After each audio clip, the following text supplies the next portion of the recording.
Hi everyone, in this video I will be showing you how to upload files to Google Drive. So first you just have to open your Google Drive and then this is what it looks like.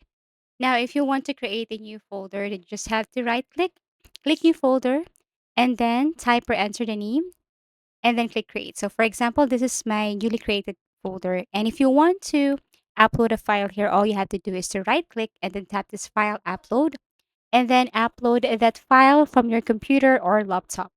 You can cancel it anytime. And then after that, you just have to go to My Drive to see that folder here. And then in order for you to simply send, or let's just say you want to copy the link or you wanted to share this file, then all you have to do is to tap the share and then click the share again. And then here you have this, or you can see this general access.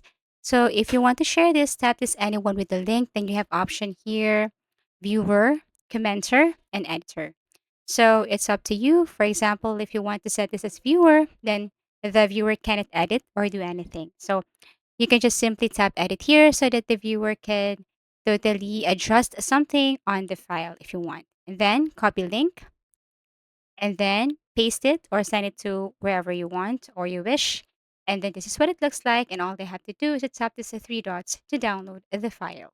So if you have found this video helpful, please do like and subscribe to our channel. And if you want to suggest any topic, please do comment down below. And see you again in our next video tutorials.